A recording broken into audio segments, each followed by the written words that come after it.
मेरे कमरे के अंदर आते ही मालिक ने कमरे की लाइट बुझा दी और डिम लाइट जला दी। उसके बाद उन्होंने मुझे मालिश का तेल पकड़ा दिया और मेरे सामने अपने सारे कपड़े उतार दिए। उनको ऐसे देखकर तो मेरी हालत बहुत खराब हो गई थी। मैं बिल्कुल कांपने लगी थी, पर फिर भी मैंने उनकी मालिश करना शुरू कर दी। पहले तो वो उल्टा लेटकर मालिश के मजे ले रहे थे, पर जैसे ही वो सीधा लेटे तो उनका इतना बड़ा वो देखकर मेरी चीख निकल गई। और नमस्कार दोस्तों, आज की इस रोमांचक कहानी में आप सबका स्वागत है। मेरा नाम शिवानी है और मैं एक बहुत ही गरीब घर की लड़की हूँ। मैं जिंदगी में कुछ करना चाहती थी ताकि हमारे घर की गरीबी दूर हो सके। मेरे 2 भाई हैं और दोनों ही मुझसे बड़े हैं। मेरे माता पिता मजदूरी करके किसी तरीके से हमारा पेट पालते थे और बहुत ही कम उम्र से मेरे भाई भी काम पर लग गए थे। मुझे स्कूल जाने का बहुत शौक था, पर 5वीं तक पढ़ाई करने के बाद मुझे स्कूल छोड़ना पड़ गया क्योंकि मेरी माँ ने स्कूल से मेरा नाम कटवा दिया। मैंने माँ से कहा था कि अगर मैं पढ़ लिख जाऊंगी तो हमारी हालत सुधर सकती है, पर माँ ने मेरी एक ना सुनी और 12 साल की उम्र में उन्होंने मुझे एक 60 साल के आदमी के घर काम पर लगा दिया था। मेरे मालिक का नाम बलराज था। मालिक अपने बेटे बहू और पोते के साथ रहते थे। उनका पोता 14 साल का था।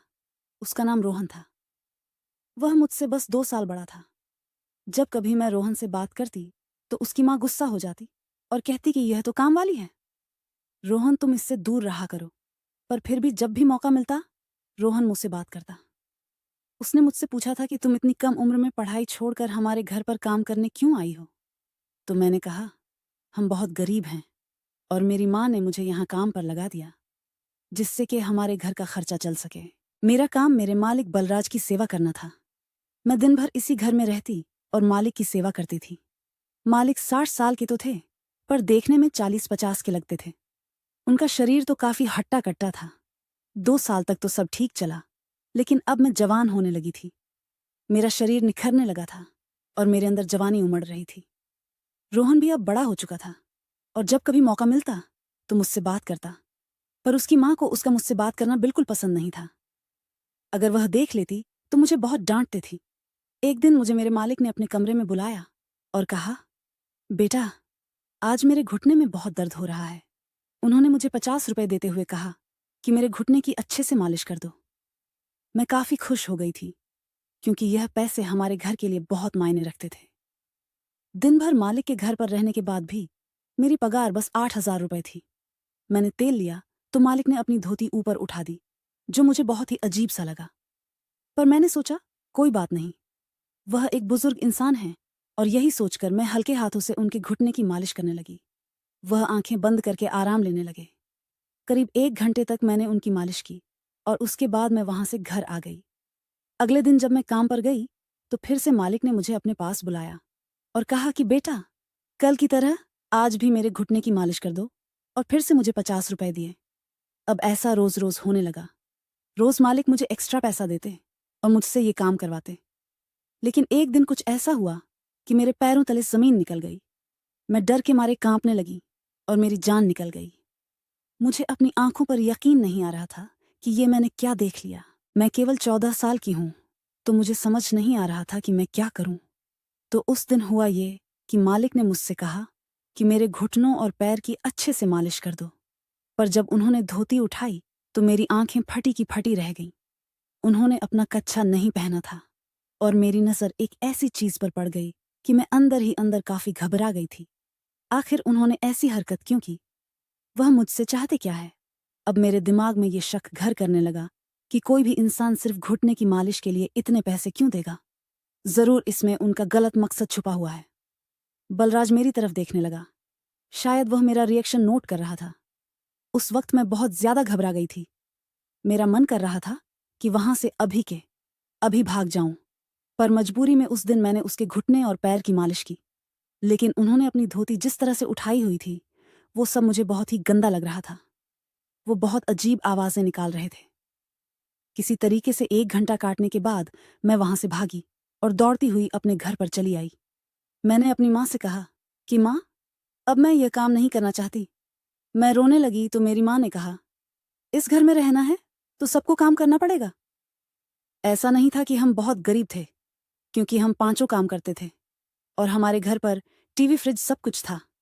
हमें नीचे जमीन पर नहीं सोना पड़ता था, क्योंकि हम पांचों की कमाई को जोड़कर हमारा घर अच्छे से चल जाता था।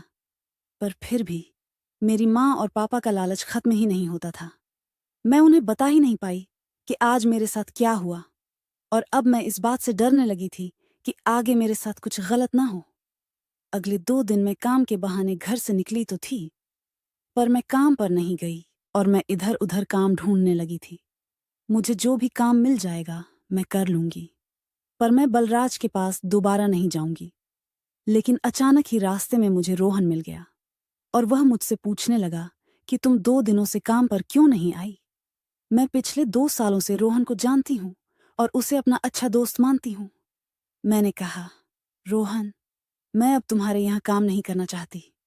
मैं किसी दूसरे काम की तलाश कर रही हूँ, पर मेरी माँ को इस बारे में मालूम नहीं है, वरना वो मुझे डांट देगी। मेरी बात सुनकर रोहन चौंक गया और बोला कि कोई परेशानी है क्या शिवानी? तुम मुझे दोस्त मानती हो तो खुलकर बताओ। मैंने कहा, तुम्हारे दादाजी। और बस इतना कहकर मैं चुप हो गई। मैं इससे ज्यादा उसे कुछ नहीं बता सकती थी, क्योंकि मुझे खुद पर ही शर्म आ रही थी। उसने कहा, मेरे दादाजी बूढ़े हो चुके हैं, उनका दिमाग ठीक नहीं है, पर वह दिल के बहुत ही अच्छे व नेक इंसान हैं। वो हर वक्त गरीबों की मदद करने की सोचते हैं। वो तो हर महीने तुम्हारे नाम पर भी 2,000 रुपए जोड़ रहे हैं। तुम्हारे 2 साल का 48,000 अब तक जोड़ चुके हैं। जब तुम्हारी शादी होगी तो इस पैसे से वह तुम्हारी मदद करेंगे। और फिर भी अगर उनसे कोई गलती हो गई हो तो तुम उस बात पर ध्यान मत दो और तुम कल से काम पर आ जाना। मैं घर वालों को कह दूंगा कि तुम्हारी तबीयत ठीक नहीं थी, इसीलिए तुम नहीं आई। अब मैं सोच में पड़ गई कि हो सकता है कि मैं बहुत ज्यादा ही सोच रही हूं। शायद बलराज उस दिन कच्छा पहनना भूल गए होंगे। बेचारे 60 साल के बूढ़े हैं और मुझे अपनी पोती जैसा ही समझते होंगे। बेचारे मेरी शादी के लिए पैसे भी जोड़ रहे हैं और मैं ही इतनी पागल हूं कि उनके बारे में क्या क्या सोच लिया। अगले दिन से ही मैं फिर से काम पर जाने लगी और बलराज फिर से मुझे अपने पास बुला लेते और 50 रुपए देकर कहते कि मेरे घुटनों की मालिश कर दो। लेकिन अब मैंने नोटिस किया कि वह कच्छा नहीं पहनते थे। जब वह धोती को ऊपर उठाते तो उनका सब कुछ नजर आता, हालांकि वह आंखें बंद करके रहते और कभी कभी ही मेरी तरफ देखते थे। मुझे यह काम करने में बिल्कुल भी अच्छा नहीं लगता था और बहुत घबराहट होती थी, पर मुझे इस काम के एक्स्ट्रा पैसे मिलते थे तो मैं लालच में वन आ गई थी। एक दिन मैं मालिक के घुटनों की मालिश कर ही रही थी कि रोहन की माँ कमरे में आ गई। उनके आते ही मालिक ने अपनी धोती को बिल्कुल सही कर लिया। अब मुझे शक होने लगा कि मालिक मुझे दिखाने के लिए ही ये सब कुछ कर रहे हैं। फिर भी मजबूरी में मैं रोज काम के लिए आ जाती थी। पर 1 महीने बाद कुछ ऐसा हुआ कि मैं सारी रात चीखती रही, चिल्लाती रही, पर मेरी आवाज सुनने वाला घर पर कोई भी नहीं था। रोहन अपनी मम्मी पापा के साथ शादी में गया हुआ था और रोहन की माँ ने मेरी माँ को फोन करके कह दिया था कि हम 2 दिनों के लिए बाहर जा रहे हैं और आपकी बेटी को 2 दिनों तक हमारे घर पर रहकर मेरे ससुर जी की सेवा करनी पड़ेगी और घर का सारा काम करना पड़ेगा। उसके लिए वो अलग से मेरी माँ को 2,000 रुपए देंगी। मुझे रात में भी उनके घर ही रुकना था, पर मुझे बिल्कुल भी सही नहीं लग रहा था और मैं बहुत ही घबरा रही थी। मैंने रोहन को बुलाकर भी कह दिया था कि मुझे बहुत घबराहट हो रही है। रोहन ने कहा, तुम्हें डरने की जरूरत नहीं है। मेरे दादाजी बहुत अच्छे इंसान हैं, वो तुम्हें कोई भी तकलीफ नहीं होने देंगे। मैं रोहन से कह ही नहीं पाई कि वह मेरे साथ रोज क्या करते हैं। उनकी गंदी हरकत से मैं परेशान हो चुकी थी और अब तो 2 दिन और रात मुझे उनके साथ ही बितानी है। रोहन और उसका परिवार चला गया और उनके जाते ही मैं रसोई में जाकर खाना बनाने लगी। खाना बनाते ही मालिक ने मुझे अपने पास बुला लिया। उसने कहा, बेटा, आज मेरी तबीयत बहुत खराब है, आज तुम मेरे पूरे बदन की मालिश कर दो। और उन्होंने मुझे 500 रुपए दे दिए। मैं बहुत ही थक चुकी थी, लेकिन 500 का नोट देखकर मेरे मन में लालच आ गया था। मैंने उनसे पैसे ले लिए और मालिश का तेल लेकर उनके पास आ गई। मेरा दिल बहुत ही अजीब तरीके से धड़क रहा था, क्योंकि आज रात घर पर हम दोनों ही हैं। मेरे कमरे के अंदर आते ही मालिक ने कमरे की लाइट बुझा दी और डिम लाइट जला दी और उसके बाद उन्होंने मुझे तेल पकड़ा दिया और फिर कुछ ऐसा किया कि मेरे होश उड़ गए। उन्होंने अपने सारे कपड़े उतार दिए। उनकी हालत देखकर तो मेरी हालत बहुत खराब हो गई थी और मैं बिल्कुल कांपने लगी थी। मैं उनकी मालिश करने लगी और वह मालिश के मजे ले रहे थे। पहले तो उल्टा लेटे हुए थे, फिर थोड़ी देर बाद वह सीधा लेट गए। उनकी हालत देखकर तो मेरी चीख निकल गई और मुझे डरता हुआ देखकर वह मुस्कुराने लगे। मैं डर डर कर उनका सब कुछ मालिश कर रही थी। जी हाँ, सब कुछ मालिश कर रही थी, क्योंकि उन्होंने कहा था कि मेरे पूरे शरीर की मालिश कर दो। लेकिन बलराज ने मुझे एक बार भी हाथ नहीं लगाया। उसने मेरे साथ कुछ भी गलत हरकत नहीं की। करीब 2 घंटे मालिश के बाद उन्होंने कहा, अब तुम जाकर सो जाओ। मैं उनके कमरे से बाहर आ गई, लेकिन मेरे अंदर एक अजीब सी हलचल होने लगी थी। मैं दरवाजे के बाहर ही खड़ी थी और मेरी सांसें बहुत तेज चल रही थीं। मैं भी जवान हो चुकी थी और मुझे मन कर रहा था कि मैं उनके कमरे में फिर से चली जाऊं। मेरे अंदर एक नशा सा छाने लगा था। ये कैसा जादू है जो मुझ पर छा गया था। मैं अपने कमरे तक जा न सकी और उनके कमरे में वापस आ गई। बलराज मुझे देखकर मुस्कुराने लगे और कहा, आओ, मेरे पास आ जाओ। और उसके बाद उस कमरे में जो कुछ भी हुआ वो मेरा पहला अनुभव था। आखिर बलराज ने मुझे अपने जाल में फंसा ही लिया। शायद वो यही चाहते थे कि मैं खुद से उनके पास आ जाऊं, और 2 दिनों तक बस वही होता रहा। उसके बाद उन्होंने कहा, अब जाओ, अपने घर जाकर 2 दिन आराम कर लेना। रोहन और उसका परिवार वापस आ गया था, पर मेरी हालत बहुत खराब हो चुकी थी।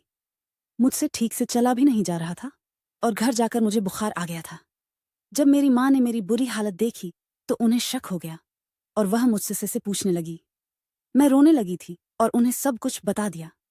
वह अपना सीना पीटने लगी और बार बार यही कहने लगी कि यह क्या कर दिया मैंने अपनी बेटी के साथ। वह सीधे मालिक के पास गई और कहने लगी कि वह सारी दुनिया को बता दूंगी कि तूने मेरी बेटी के साथ क्या किया है। मालिक बहुत डर गए थे, क्योंकि मैं नाबालिग थी और वह बुरी तरीके से फंस जाते। उन्होंने वादा किया कि वह मेरी शादी रोहन के साथ करवा देंगे। मालिक ने मुझे स्कूल में भी भर्ती करवा दिया। अब मैं फिर से स्कूल जाने लगी और वापस से पढ़ाई करने लगी। जब मैं 18 साल की हुई तो उन्होंने मेरी शादी रोहन के साथ करवा दी। अब मेरी जिंदगी काफी सुधर गई है। जिस घर में मैं कभी नौकरानी थी, आज वहां की मालकिन बन गई हूं। मेरी शादी के 1 साल के अंदर ही रोहन के दादाजी की मौत हो गई। मुझे पता चला कि दादाजी को कैंसर था और वह ज्यादा दिन के मेहमान नहीं थे। शायद इसी वजह से उन्होंने मेरे साथ रिश्ता बनाया था। शायद वह अपनी जवानी एक बार फिर जीना चाहते थे। उन्होंने मेरे नाम पर ढेर सारी संपत्ति कर दी थी। मैं अपने कमरे तक जा ना सकी और उनके कमरे में वापस आ गई। बलराज मुझे देखकर मुस्कुराने लगे और कहा, आओ, मेरे पास आ जाओ। और उसके बाद उस कमरे में जो कुछ भी हुआ वो मेरा पहला अनुभव था। आखिर बलराज ने मुझे अपने जाल में फंसा ही लिया। शायद वह यही चाहते थे कि मैं खुद से उनके पास आ जाऊं, और 2 दिनों तक बस वही होता रहा। उसके बाद उन्होंने कहा, अब जाओ, अपने घर जाकर 2 दिन आराम कर लेना। रोहन और उसका परिवार वापस आ गया था, पर मेरी हालत बहुत खराब हो चुकी थी। मुझसे ठीक से चला भी नहीं जा रहा था और घर जाकर मुझे बुखार आ गया था। जब मेरी माँ ने मेरी बुरी हालत देखी तो उन्हें शक हो गया और वह मुझसे पूछने लगी। मैं रोने लगी थी और उन्हें सब कुछ बता दिया।